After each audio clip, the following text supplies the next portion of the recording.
views on that, and our preferences are more or less in sync with each other. We've had wide-ranging discussions. We've talked about the current challenges and the challenges that the UN will face in the future, how important multilateralism is, and both of us who have strong belief in the principles and the purposes of the UN Charter would like to strengthen, promote multilateralism, and how, under his leadership as President of the General Assembly, we can carve out a way forward through the General Assembly session to strengthen multilateralism. Obviously, we discussed the COVID-19 situation and how nobody can be safe until everyone is safe, and how important the vaccine is going to be. It's not just the development of the vaccine that is important, it's the availability, the affordability for everyone, everywhere, which is equally important, and the UN has had 2 resolutions on that. I briefed the President-elect on the delicate and ever-evolving situation of Jammu and Kashmir. We've had a very good discussion on that. The evolving situation, the military siege that has gone over for a year now, the human rights violations, the continuous and intensified ceasefire violations, the search and cordon operations, and the atrocities that are being committed, the unilateral actions, and the threat those actions pose to peace and security of the region. I also exchanged notes with the President-elect on the situation in Afghanistan, the facilitating role Pakistan has played in pushing forward the peace and reconciliation process there, the challenges that lie ahead, and the positive developments that have taken place, in the talks, the Doha Agreement, and the decision taken by the Loya Jirga yesterday in Kabul. I also have spoken and highlighted the 4 initiatives very close to the heart of the Prime Minister. That is climate change, countering Islamophobia, combating illicit financial flows that have impoverished the developing world, and the debt relief initiative of the Prime Minister for the developing world. In short, we've had an excellent exchange of views. The President-elect had a good meeting, a good chat with the Prime Minister, and I'm very happy he could take out time to visit Islamabad. He's been here before, but in different capacities. But in this capacity, this is his first visit, and I look forward to receiving him again once he's resumed responsibilities as the President of the General Assembly. I welcome you, sir. Thank you. Thank you very much, sir. And may I now invite the Honorable President-elect of the United Nations General Assembly for his remarks. Thank you, Your Excellency, brother. I'm very pleased to be in Pakistan upon invitation of His Excellency, the Minister of Foreign Affairs, Shah Mahmood Qureshi, who I feel like a brother and a very able statesman who is doing a wonderful job for this country as Foreign Minister. Before I begin, I would like to express my condolences to the government and people of Pakistan over the loss of lives at the blast today in Balochistan. We had originally scheduled this visit to take place end of July. Unfortunately, I had to postpone it due to some technical flight problems back then. But for a Turkish citizen who has been elected as the President of the General Assembly of the United Nations, it is from the heart obligation to visit this brotherly country and to, in a way, pay respect to the long-standing friendship we have shown to each other, and which will be with us for another 100th century. I had various visits to Pakistan in my previous capacities, and today I have the particular pleasure of visiting as President-elect of the 75th session. And it is just shortly before my travel to New York to officially assume my duties. I'll fly to New York next Monday and finalize the transition period with the existing President's team. I have to thank the Pakistani authorities for the warm hospitality that was accorded to me in Islamabad.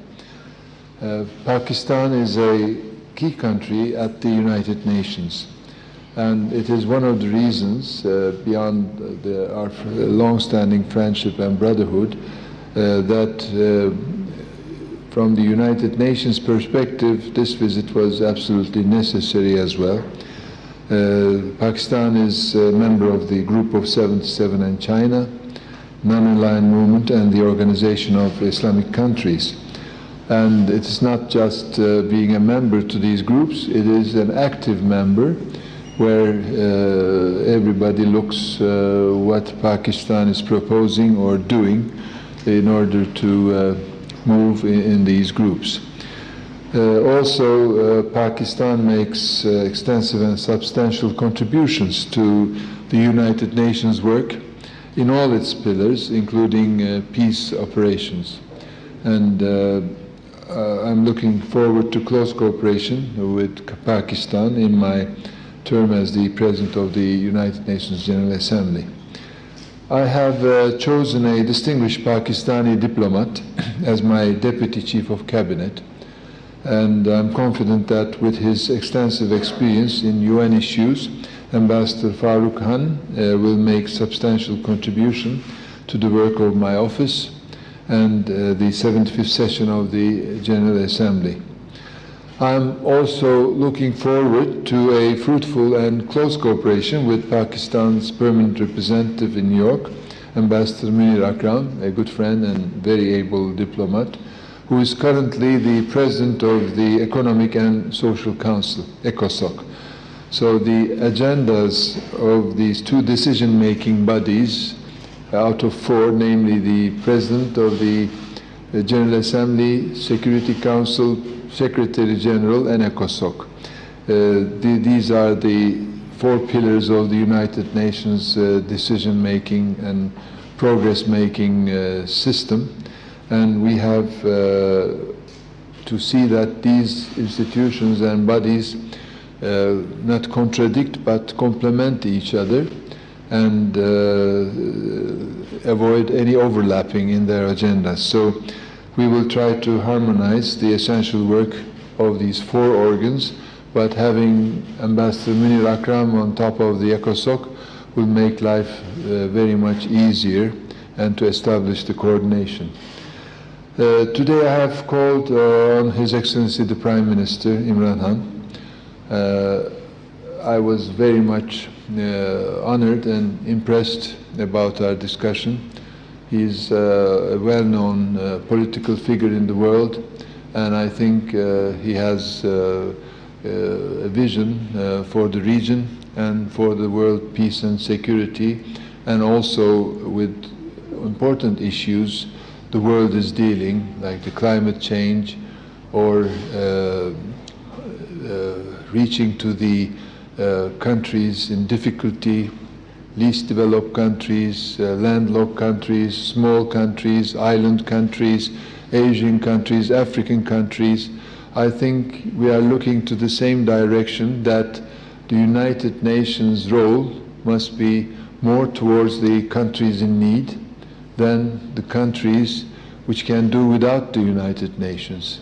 So, as the PGA, I have mentioned many times that even though I have been endorsed by the Western European Group and others, Turkey is also a member of the Asian and Pacific Group, but Turkey is also has a more global role, where we can have a larger dimension in our priorities and projects. So I have seen that the Prime Minister, together with Minister Qureshi, are looking to the same direction, keeping the look at these countries and create a new vision, or realize what has been decided already. So that will be, I think, very important during this 1 year to also increase the credibility of the United Nations as well. This year marks the 75th anniversary of the United Nations Foundation, which constitutes a historic occasion to reaffirm our collective commitment to multilateralism. And I think multilateralism is the key word. And I think without multilateralism, we can't have United Nations or any international fora. So first thing to do is to give a chance to multilateralism at the General Assembly platform, and to give a chance to countries to present their voice, their problems, their difficulties, so that everybody can listen and understand, and then it will be much easier to deliver. Of course, we are currently facing with serious immediate problems in different parts of the world, including humanitarian crisis and deadly conflicts. And now we're facing also a unprecedented global challenge, which is the pandemic. And COVID-19 is first and foremost a health emergency, but it is also a threat with social, political, and economic consequences, as well as human rights repercussions. So on this occasion, I would like to extend my condolences for Pakistan's losses caused by the pandemic, and wish a swift recovery for the patients. But I think Pakistan has been a good example for the world, with its policies which handled the pandemic-related policies very well. And it is one of the figures show that Pakistan has done better than many other countries in the world, and I'm happy to observe it also here with my own eyes. I think the pandemic proved once again that common problems require common responses. And in our collective response to the pandemic, we must focus on the special needs of the most vulnerable across the three pillars of the United Nations. I think restoring people's faith in international institutions, especially with the UN at their center, is also crucial in the face of challenges caused by COVID-19.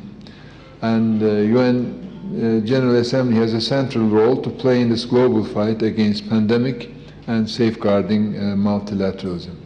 This is why I have been long and loudly advocating that the General Assembly should resume its normal functioning with meetings in person while taking appropriate protections for the health. And I think this has to be also coordinated with the local authorities for the earliest return of the UN to normalcy. And first thing I will do when I go to New York is to contact with the governor and the mayor to explain them that UN is New York and New York is UN. And while you're opening museums, streets, Central Park, warehouses, construction sites, it is absolutely necessary that the UN starts functioning as well. This 3 months, 4 months period, I think was a blow on the credibility of the United Nations. While people needed the United Nations stayed at home with virtual meetings and with decisions without a voting. And I think we must really bring the United Nations back to life with this high-level week, with it must be a glorious return, physical meetings with the participation of civil society, stakeholders, specialists, leaders from countries, so that the world must believe again that UN is alive. Otherwise, if it goes on like this, we can really